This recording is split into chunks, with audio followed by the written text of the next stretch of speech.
Hi everyone, I'm Emma Carter and I am the LashBase Trainer for the Nottingham area. Today I'm doing a short video talking about something that I think is really important, which is direction. Anyone who's done any training with me or mentoring with me knows that this is something that I like harp on about all the time, and I think it's really important. Getting your direction right in a set means the set looks more uniform, everything flows, your transition is better. Especially if you wanted to go on to do competitions and stuff, you really need to make sure that your direction is right for that as well, because they do take all of that into consideration. Also, I'm just going to touch a little bit on direction when it comes to lash lifting, because I think a lot of people forget about the whole lash lifting side of things. I know me myself in the past is guilty of this, but I see a lot of sort of lash lifts where the lashes have sort of been pulled to the front. Yes, they're nice and straight, but they're just there and they almost look a little bit bent back. So there is a way, especially if you're thinking about your direction when you're applying the lashes to the shield, that you can make sure that you give everybody a really nice sort of shaped set of a lash lift. So looking at this is where obviously the lashes have been just pulled up onto the shield. Sometimes you're focusing that much on making sure the lashes don't cross over and getting them up on the shield that you forget that you're not really giving them any shape at all. These outer lashes, you're kind of pulling them up. So any kind of feline flick that they did have or length on the outer, they kind of lose that, and all of a sudden their eyes become a bit more round looking. And I think having a bit of a feline flick on the end is much more flattering. So when I'm placing my lashes on my shield now, I try to sort of take that into consideration and make sure that I'm flicking my outers sort of out, my inners sort of going just a little bit, and the shape is a bit more rounder. So therefore when you come to take off your shields, they have a much more sort of feline look, a much more flattering shape for most people's eyes, and they don't get that sort of bent back look, which I think the aim of a lash lift is to look like you've got naturally amazing lashes. So sometimes you get like a lash lift look where, like I say, they are bent back. So hopefully if you try this little tip, then that will help. Okay. So when it comes to direction with lash extensions, clients unfortunately won't all have perfect lashes. So this is why we have to make a conscious decision with where we're putting lashes direction wise.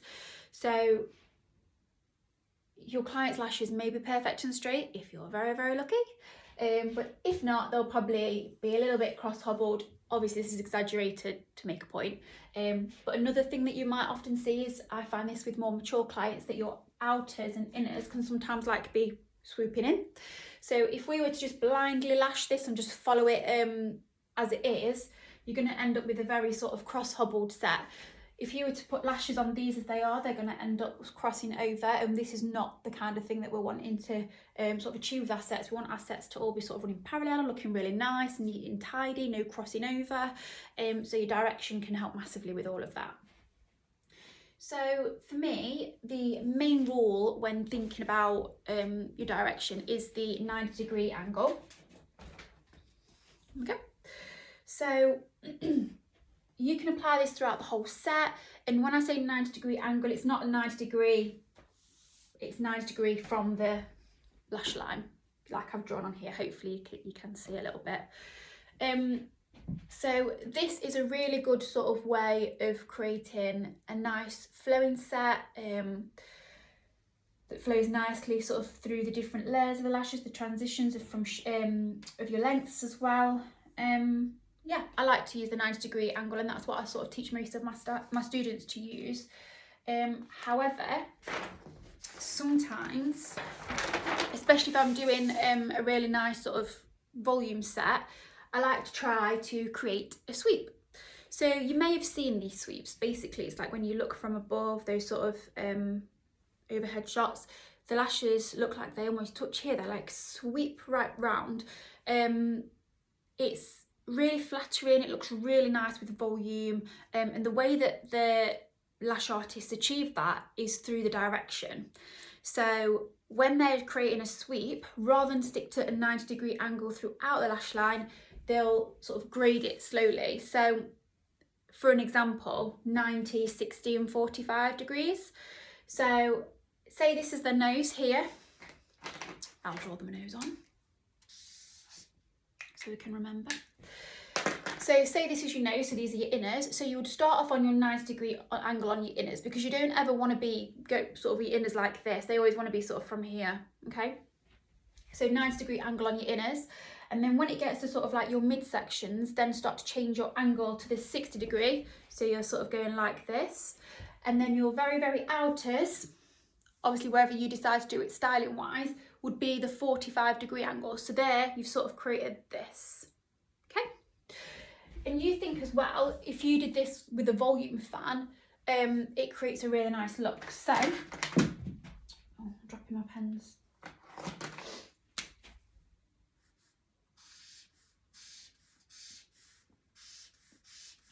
Especially on these mid to outer sections. Oh God, I've gone wrong already.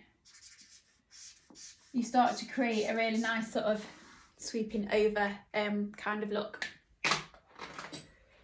So now that we've had a bit of a talk about the angles and that we're possibly going to use to try and get that direction looking nice and tidy, it's important to know how you would go about doing that, which then comes down to placement.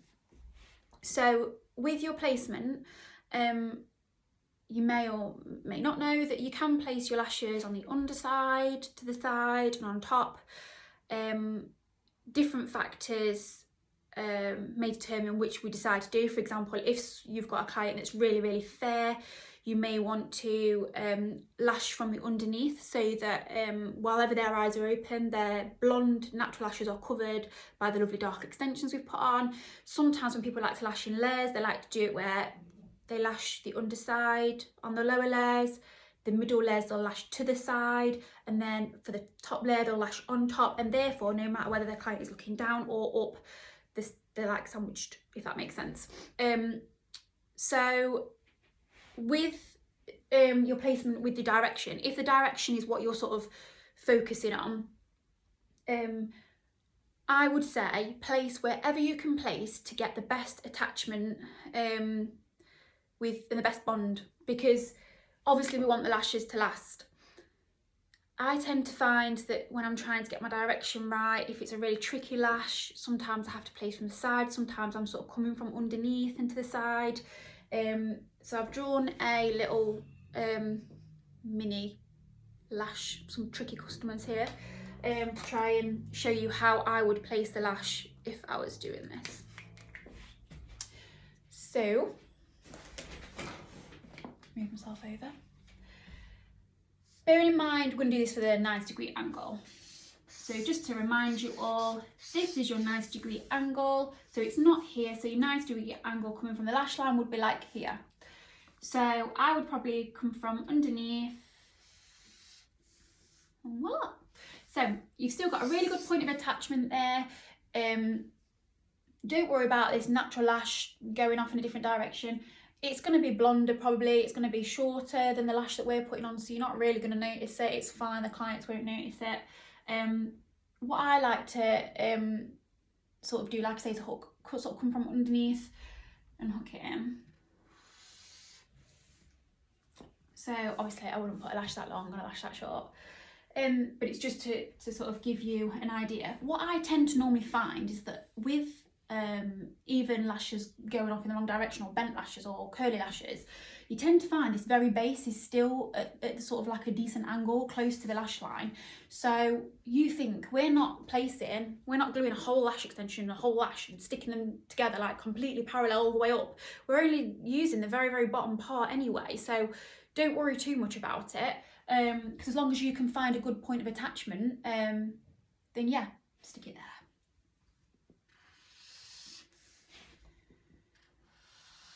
So don't get me wrong, there will be some lashes which will be that bent over right from the base that you just won't be able to do.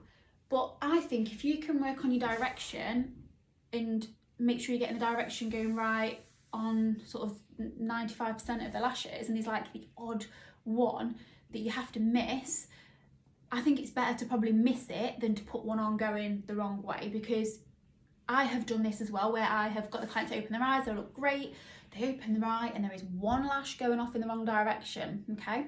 So if I take that lash off, if I banana peel it off and go to reapply it and I just can't get the direction right, I'll just take it off because it's one lash, okay? So rather than that, let that spoil your set.